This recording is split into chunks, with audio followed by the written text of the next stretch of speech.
gente vai aqui abrir o nosso livro.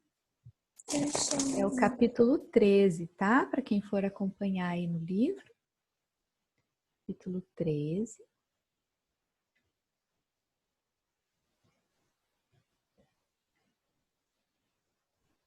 A gente vai falar do continente americano, então. Clima e vegetação, tá? Como o nosso continente é muito grande, gente, o continente então vai ter vários tipos de clima e vários tipos de vegetação. Isso que a gente vai ver hoje, certo? É claro que com o passar dos tempos, né, do povoamento, da urbanização, foi modificando a vegetação, né? Foi desmatando, foi mexendo, foi construindo coisas. Então, é claro que essa vegetação e até o clima mudou muito, né? No decorrer aí do povoamento e da humanização, né? Urbanização, tá? Principalmente o processo de industrialização, que modificou bastante o nosso relevo, tirou bastante da nossa vegetação natural, né? E acaba interferindo no clima também, tá? Isso a gente entende que o clima e a vegetação não é mais natural igual antes do povoamento e da urbanização e industrialização, certo? Isso sofreu muita alteração. A gente vai ver no mapa aqui o clima primeiro. Então, a gente tem o mapa da América, certo? América do Sul, América Central e América do Norte. A gente percebe que tem bastante cor, não tem nesse mapa? Tá vendo? José, Maria ali, olha quanta cor. Cada cor dessa é um clima diferente. Então, a gente tem bastante tipo de clima? Sim. Tá? Então, o nosso território, na nossa América, nós temos vários tipos de clima. Tá? E cada tipo de clima tem uma vegetação diferente. Então, tem bastante tipo de vegetação? Tem também. Tá? Então, de acordo com o clima, a vegetação muda. Por quê? Porque tem tipo de vegetação que é mais certa para o frio, que gosta do frio. Tem vegetação que gosta de bastante chuva. Tem vegetação que prefere a seca. Tem vegetação que gosta de calor. Não é assim? Até em casa, às vezes, tem uma plantinha que se pôr no sol morre. Outra que se deixar só dentro de casa morre. Não é assim? Então, a vegetação varia muito de acordo com o clima, tá? O que seria o clima? Ou é muito frio, ou é muito calor, tá? Isso é clima, beleza? O clima é influenciado também pelos ventos, sabiam disso? Todas essas setinhas que a gente vê aqui são correntes de vento, massas de ar, tá? E conforme vai chegando aqui embaixo, o clima vai ficando mais frio. E aqui em cima o clima também é frio. Conforme vai descendo, vai esquentando um pouco. E chega aqui no meio, o clima é muito, muito quente. Certo? A gente precisa entender isso. Que essas partes altas e muito baixas é muito frio. E aqui no meio é muito calor. Aqui é a linha do Equador, é a linha que corta o meio, né, do nosso planeta. E é a parte que bate o sol direto. A gente viu isso lá desde o 6º ano, onde bate o sol bem no meio do mundo, que é onde está a linha do Equador. Então, essa parte do meio é muito mais quente. A parte de cima, frio. E essa parte entre o frio e o quente, essa parte aqui, ó, e essa, tá vendo que fica entre o quente e o frio? Essa parte, a gente chama de temperada. Ela recebe ar frio de cima e recebe ar quente de baixo. Essa parte também recebe ar quente de cima e recebe ar frio de baixo. Então fica temperada. Deu para entender isso, gente? Então os polos são frios, o meio é muito quente. E entre polo e quente fica temperado. Então, nós temos duas áreas polares, duas temperadas e uma tropical. Tudo bem? O próximo mapa vai mostrar para a gente que, de acordo com o clima, tem uma vegetação diferente, certo? Então, em lugares muito quentes, tem uma vegetação. Lugares muito frios, outra vegetação. E lugares temperados, né, que recebe tanto calor quanto frio, também tem uma vegetação diferente. Então, o principal, vocês não podem esquecer, é isso, que temos vários tipos de clima e cada clima tem uma vegetação, tá bom? Bom, então, nós temos a zona ártica, que são as mais frias, que eu mostrei para vocês no mapa, tá? Então, são altitudes elevadas e é muito frio.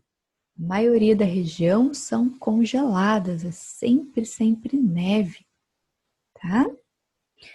Que são os polos, né? O Antártico e o Ártico. Depois temos a zona temperada, que é aquelas que estão próximos aos polos, tá? Que tem aí, no verão, recebe calor e no frio, recebe muito frio. Então, recebe ondas de calor e de frio, porque ela está no meio entre o calor e o frio, tá bom?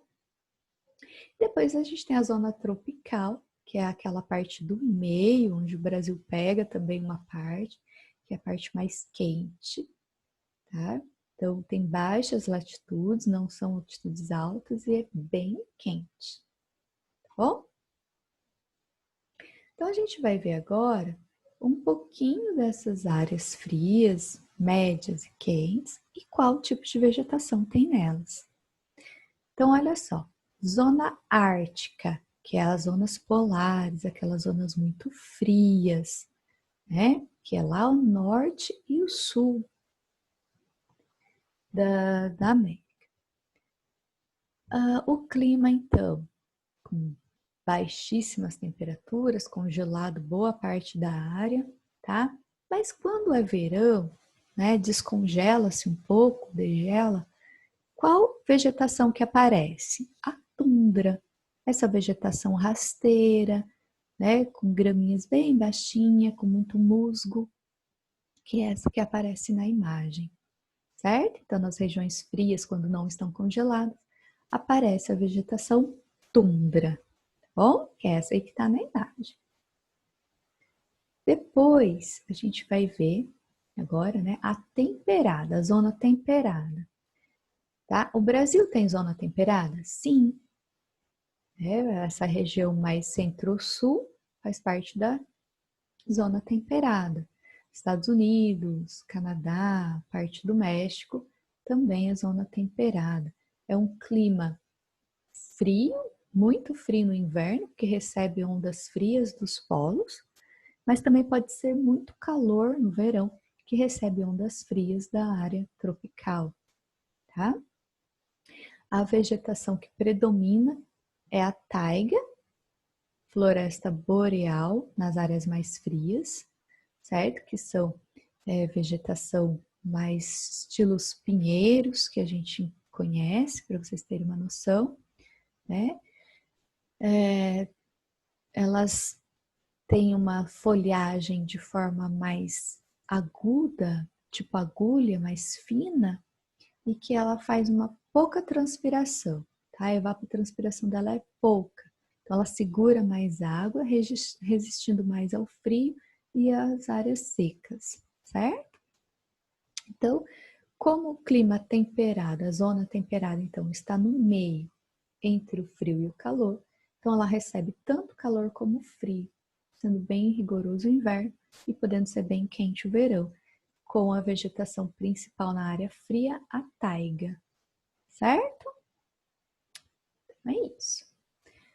Temos também, nesse clima ainda temperado, e na parte um pouco mais quente, que a gente chama de subtropical, né, a parte da zona temperada que está mais próximo ali à zona equatorial, mais quente, ela tem então um clima mais tranquilo, não tão frio, que vai ter as florestas temperadas, tá?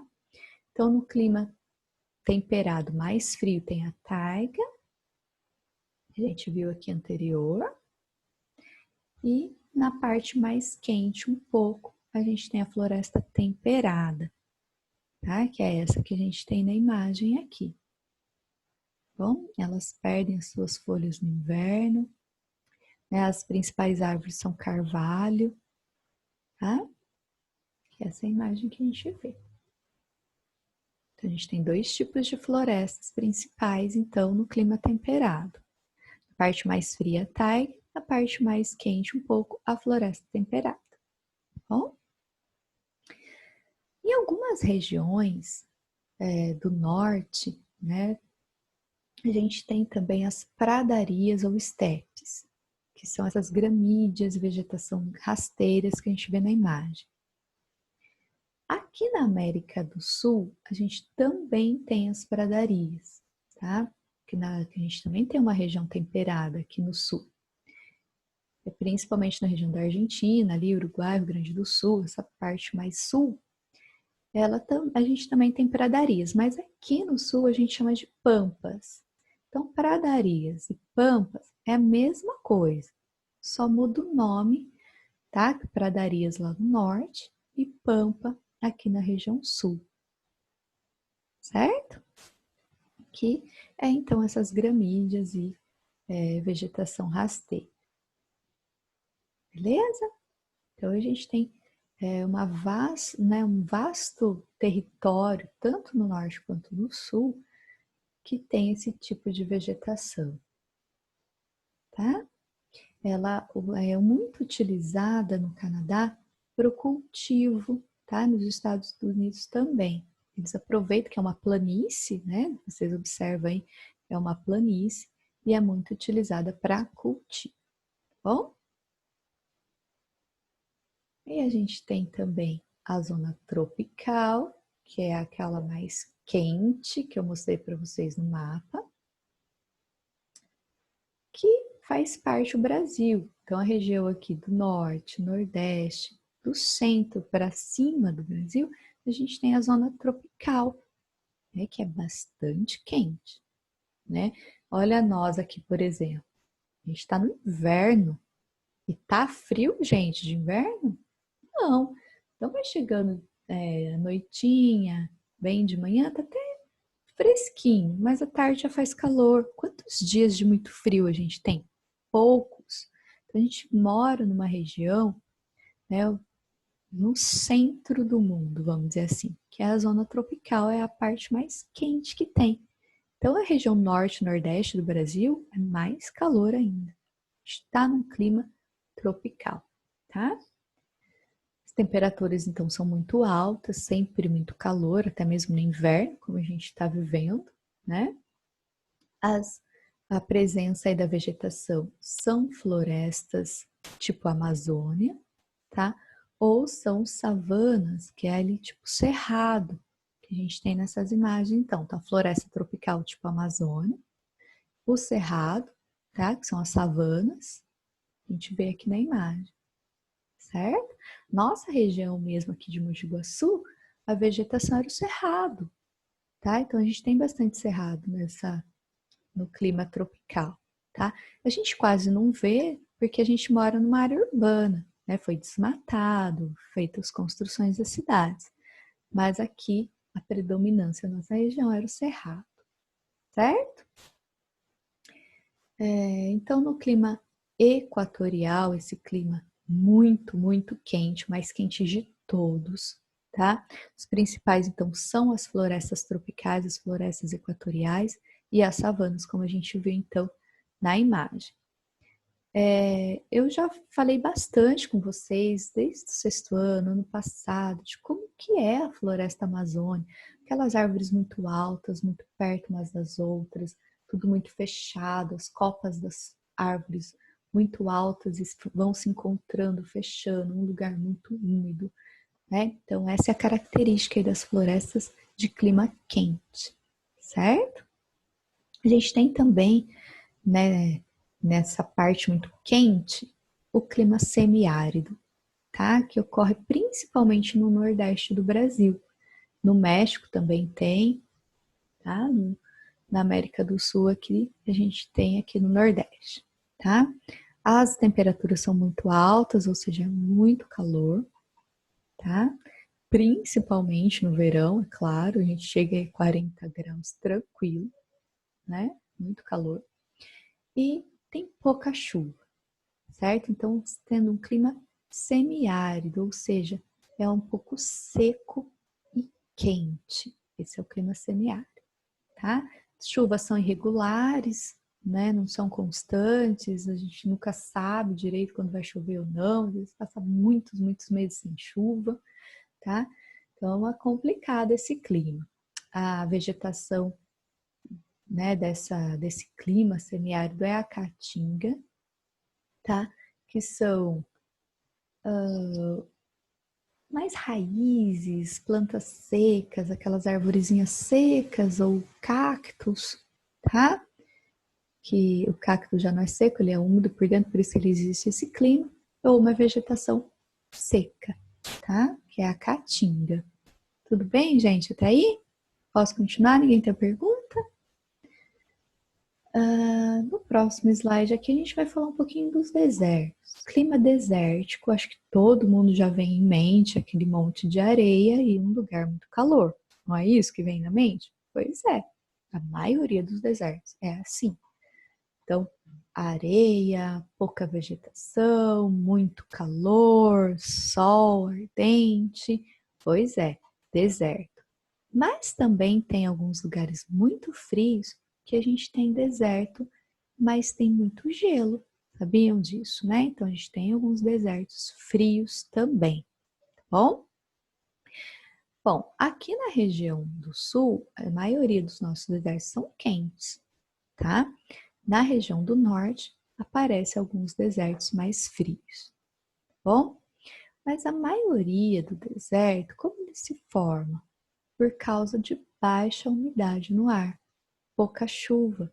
Então, a chuva interfere muito nisso. Então, se um lugar vai ficando sem chuva, vai ficando seco, vai matando toda a vegetação, o solo vai ficando areoso e vira deserto, tá? Então, os desertos sempre foram desertos? Nem sempre. Muitos desertos hoje foram se modificando com o passar do tempo e esses desertos foram se construindo, né? Por quê? Por causa do desmatamento, tá? O principal vilão é o desmatamento.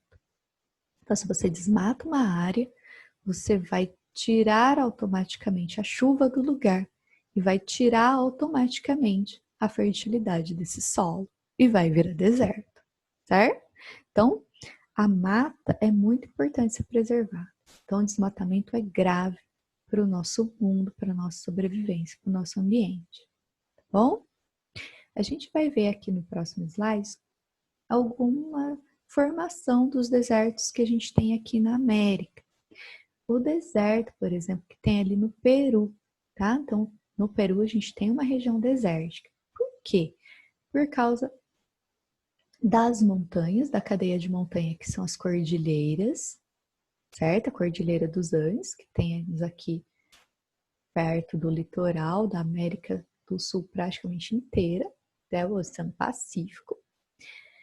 Então vem ventos quentes e úmidos, né? A gente vê que as massas de ar, os ventos estão constantes aqui, e eles vêm quentes e úmidos.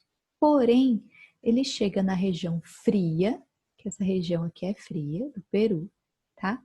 Batem nas montanhas e a umidade fica toda aqui. Por quê? Porque o vento vem quente e dá um choque térmico com o clima frio.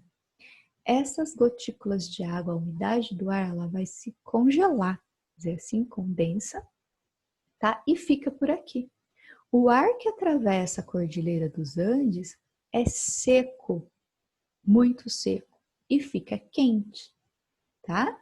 Conforme atravessa a montanha, o ar vai esquentando e ele vem seco.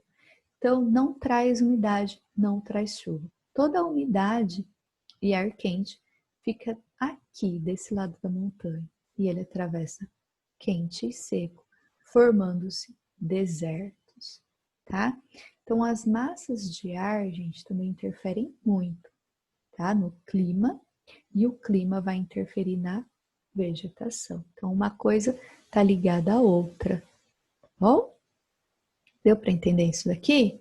Então, o ar, né, quente e úmido para aqui nessa região, condensa, esfriando, e vem para cá depois, seco, criando os desertos, tá? Então, a parede de montanha impede a umidade, a chuva, e isso não é só aqui, tá? Sempre onde tem uma cadeia de montanha, como o Himalaia, também acontece isso, tá? Então, são regiões desérticas, porque a cadeia de montanha não deixa chegar a chuva, tá bom?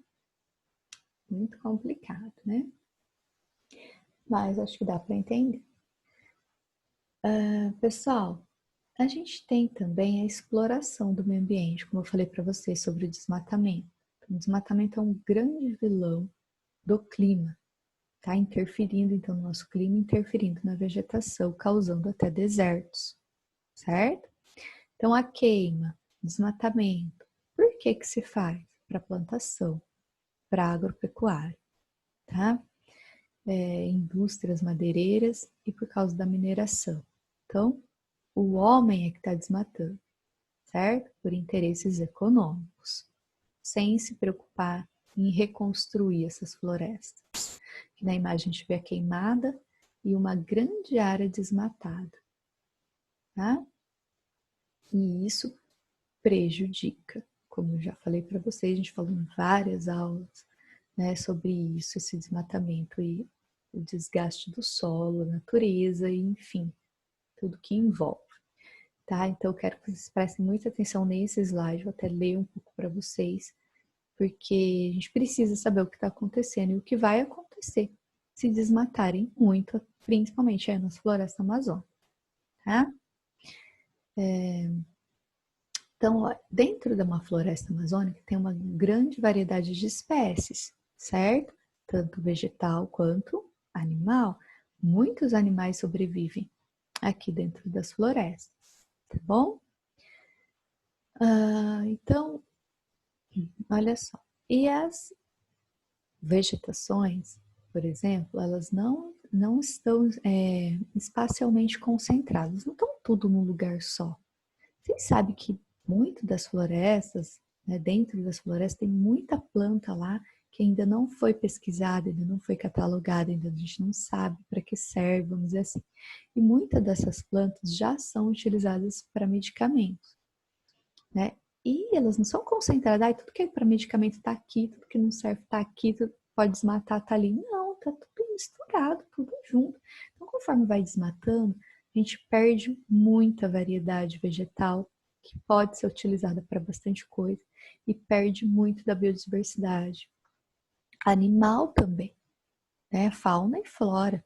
Então, o desmatamento é grave também nesse sentido, certo?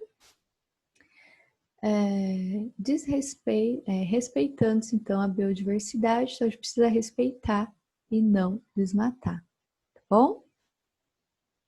A perda da floresta por desmatamento e queimadas em uma região de fortes chuvas torrenciais, como na América do Sul, além de exploração do solo e erosão, provoca também a alteração do clima regional, com diminuição da umidade. Então, se tiver o desmatamento, diminui a umidade, perda de carbono, desequilíbrio do ciclo da água. O que é esse desequilíbrio do ciclo da água, gente? Vai acontecer que vai acabar a chuva, não vai haver chuva para nossas regiões, tá? Porque a mata, a floresta, é que faz o ciclo da água. Então, evapora-se muita água da floresta, chove. Então, a umidade da chuva que ela segura, evapora e chove de novo. E essas chuvas vêm trazidas pelos ventos e se espalham não só pelo Brasil, mas por muitos outros lugares. Desmatando, acaba o ciclo da água e acaba a chuva, principalmente na região do interior, porque ali do litoral tem as chuvas dos mares, mas no interior não. Dependemos da floresta, tá? Então, se tem muito desmatamento, acaba a chuva. acaba a chuva e não tem floresta, acaba o solo, que vai virar deserto. Deu para entender isso? Então é importante a mata, bom? Outra parte importante da floresta são as pessoas que vivem nela, os indígenas, os quilombolas, que dependem da floresta para sobreviver. Então, tem muito ser humano, muito povo que depende da floresta. Tá? Os povos ribeirinhos, os tradicionais, a gente já estudou, a gente já viu que muita gente depende da floresta para sobreviver. Então, não pode desmatar. Nunca concordem com o desmatamento, certo? Muito importante para a vida, certo, gente? Então é isso aí o principal que eu queria que vocês entendessem, tá? Pessoal, anotem, por favor, a atividade que eu quero que vocês façam. Eu esqueci de colocar aqui no slide. Sempre eu coloco, né? Esse eu esqueci. E eu queria que vocês fizessem só 2 atividades. Só 2. Bom? Que é a 5. Anotem aí, eu quero que vocês façam só a 5 e a 7. São só 2, mas eu quero que caprichem aí nessas atividades, tá bom? Então, a questão 5 e a questão 7. Anotem, tá bom? Se quiserem até conversar depois, passar o recadinho para os amigos que não estavam na aula, de repente não assiste a aula até o final, não sei, né? Se quiserem passar para os colegas depois, a 5 e a 7. Ô tia, Oi, Ana. então fazer, né? Ana, você desligou seu microfone enquanto você falava, eu não ouvi, bem. Fala de novo. Desculpa. Essa eu não preciso fazer, né? Não, você vai fazer a que eu vou mandar para você hoje à tarde ou daqui a pouco, se eu tiver um tempinho, tá bom? Tá bom. Essa aqui é para todos os outros, a 5 e a 7, beleza? 6, 7? 5 e 7. Só? Só. Beleza, hein? Anota aí. Faz um círculo aí no livro. 5 e 7. Beleza, gente? Alguém quer fazer algum comentário? Tem alguma dúvida? Tudo certo? Na hora de fazer atividades, se surgir dúvida, vocês me perguntam. Pode falar, Maria. Não, tá tudo certo, tia. Tudo certo? Tudo certo. Tá, jóia. Vamos encerrar, então. Beleza? Então, gente, qualquer dúvida, vocês não ficam com vergonha, não. Me chama lá no WhatsApp. Bom, eu ajudo vocês. Belezinha? Tchau. Até a próxima aula. Um beijo.